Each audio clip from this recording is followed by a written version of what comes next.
Welcome to LUME. This is a space for healing through metaphorical tales, created to support your emotional well-being and inner growth. Today's story is for anyone who feels weighed down by old habits of self-doubt. For anyone who's been watering weeds instead of noticing their flowers. You're invited to simply listen. Each tale in this series is carefully designed to support psychological balance using the language of metaphor. These are not hypnosis sessions. They do not interfere with your will, your beliefs, or your conscious thoughts.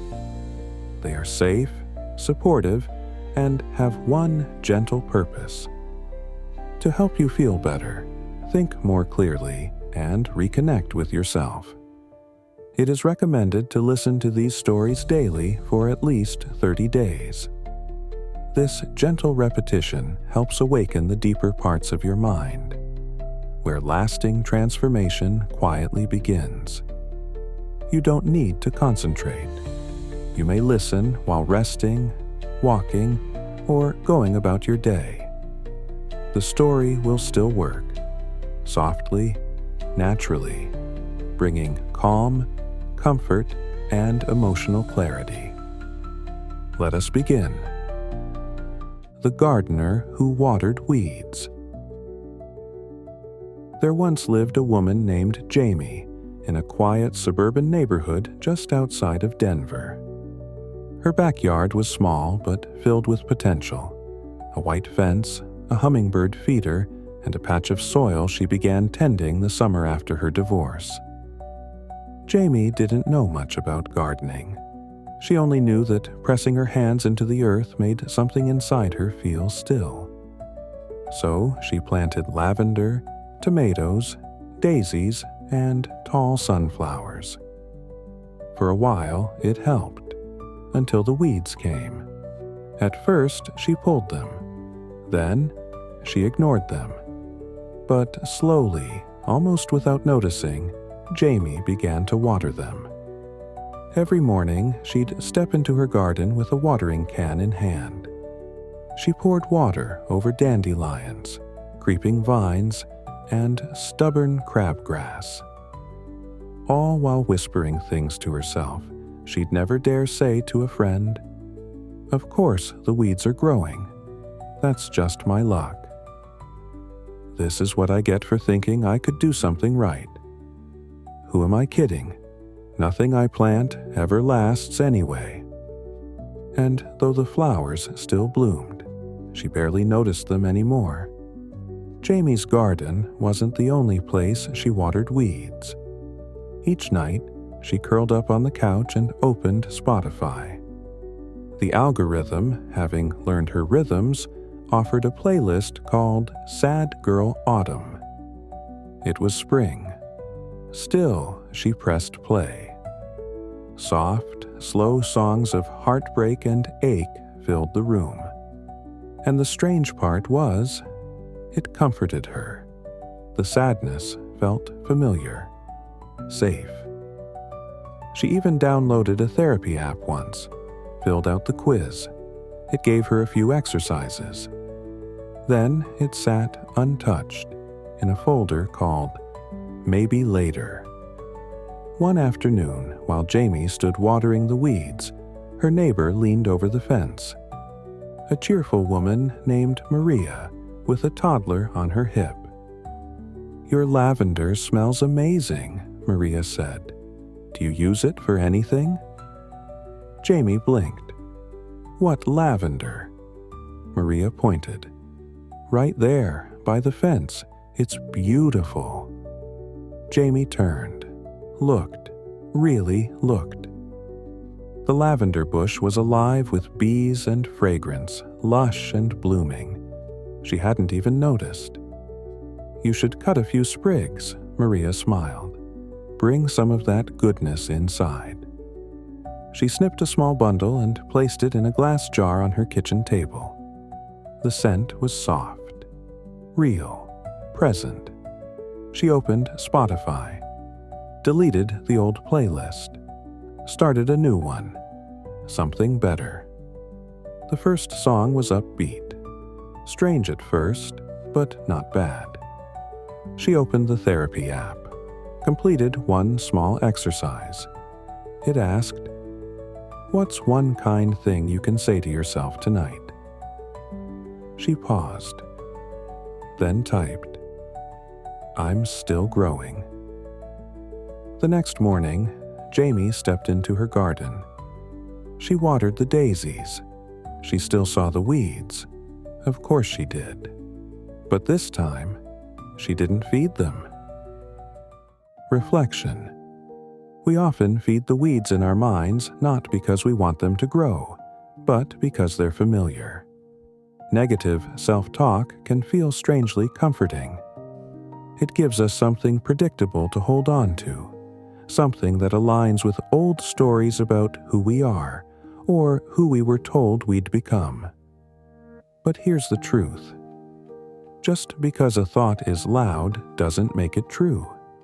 Just because it feels comfortable doesn't mean it's safe. And just because it repeats doesn't mean it deserves your attention. Every time you repeat a critical belief, you deepen its roots. But every moment is a new chance to pause and water something else. Something gentler, more life-giving, more honest. The mind is a garden. You are the gardener. And healing begins when you choose to see what is blooming, even if it's just one sprig of lavender. Practical exercise. Step 1. The Thought Rewiring Journal. This exercise blends cognitive behavioral therapy with narrative therapy. It helps rewire your relationship with self-critical thoughts over time. Set aside 10 minutes daily for 2 weeks. Each day, complete these 3 steps in a journal or notes app. Name the weed. Automatic negative thought. Write down one negative belief or self-judgment you noticed today. For example, I'm lazy. Trace the root. Origin story.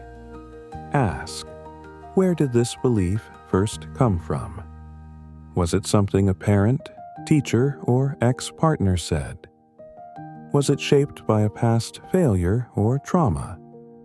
Briefly, write the memory or source. For example, Dad used to say I'd never follow through with anything. Plant a flower. Reframe it with evidence. Replace the belief with a kinder, evidence-based truth. For example, actually, I've finished several things recently. I'm allowed to rest without being lazy. After 14 days, reread your entries. Notice how your tone evolves, how your inner dialogue begins to soften. This is neuroplasticity in action. New, healing pathways forming. Step 2. Meditation session. Reclaiming the inner garden. Sit or lie down comfortably. Close your eyes. Breathe slowly. Inhale. Feel your chest rise. Exhale. Feel your body soften. Now, imagine your inner world as a quiet garden. This is the space of your mind, your emotions, your past. Walk slowly through this garden. You see overgrown vines, tangled roots, and patches where nothing seems to grow. These are the beliefs that have gone unchecked.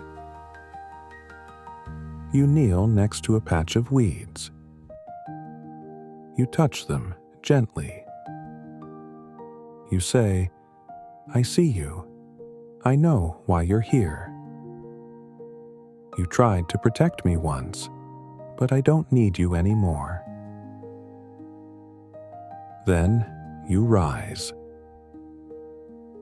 Just ahead, a flower is blooming. You hadn't seen it before. It's delicate, glowing softly. You reach for it and say, "You are my truth. You are what I am choosing now." You look around and see new flowers beginning to grow. Kindness, courage, hope. You've started tending your garden with love. Stay in this space as long as you like.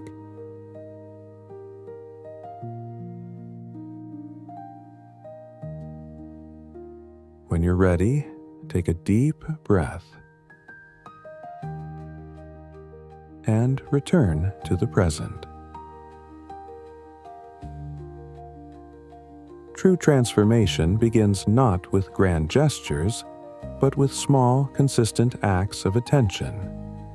When you stop watering the weeds and start noticing the flowers, your entire inner landscape changes. This tale and these practices are seeds. Plant them gently, return to them daily, and trust. Something beautiful is already growing. Until next time.